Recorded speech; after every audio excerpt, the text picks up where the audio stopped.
Day 150 of the YSL RICO trial showcased another sloppy job done by the prosecution. Former OTF artist and YSL member Slimelife Shawty took the stand, which was mandatory as it was part of his plea agreement that he took back in 2022. He was never officially signed to YSL, but is affiliated with them by being friends with a lot of the members since childhood. He's been getting a lot of heat from the media due to what he's been confirming in his questioning. Early in his testimony, he was asked about Rock Crew, what he knew about it, and how it started. During this line of questioning, he eventually confirmed that a lot of the members that were once Rock Crew eventually became YSL as a kind of rebrand because the music started to fall off. He also named Young Thug as one of the original members of Rock Crew that would become YSL later on.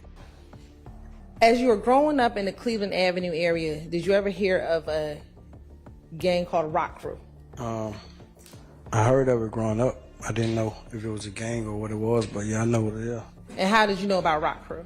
Because they had popular songs. Do you know who were some of the artists who were with Rock Crew? One of them, Big Boo. And was he performing as a hip hop artist? Yeah. Now, did there come a time when you were younger that some members of Rock Crew began calling themselves YSL? Mm-hmm.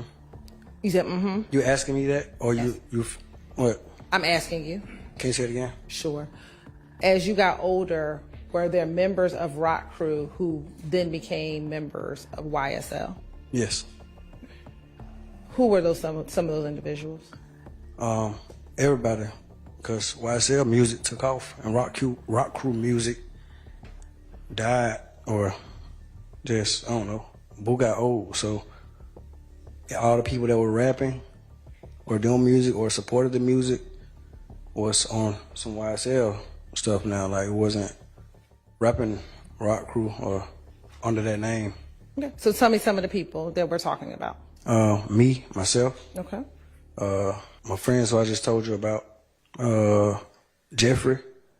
Later on, he was asked when or how they distinguished between the different meanings behind the YSL name. He maintained that the meanings always came back to being about music or being a stoner, up until he was asked if YSL is a gang outside of music. This is where the controversy starts because he says that at one point in time, he treated YSL like a gang.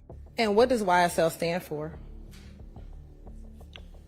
It has multiple meanings. Tell me some of the meanings. I say it has multiple meanings, definitions, or what it stands for. So tell me some of the meanings. Young stoner life, young slime life, young successful lifestyle. So let's talk about young stoner life. When do you distinguish between young stoner life, young slime life, and young successful lifestyle? You said when? Did I? Yeah, how do you distinguish between the two? When do you use young stoner life versus young slime life? Slime part is just like the lingo of it. Like, we would just call each other or something. You wouldn't call your friend or something like, Stoner, what's up, Stoner? We just say like, what's up, Slime, or something. So that's how I think young slime life is used. Young stoner life, from what I know, was, I'm just say like a way of life as far as music. Or I mean, not the music, but like getting high or like a hippie, or I don't know. Outside of the music, is YSL a gang? You said outside of the music? Yes, sir. Some people treat it like that. What do you treat it as? I treated it that way before. You treated it as a gang before? Yeah. When did you stop treating it as a gang? I don't know. And when you say you treated it as a gang, what do you mean?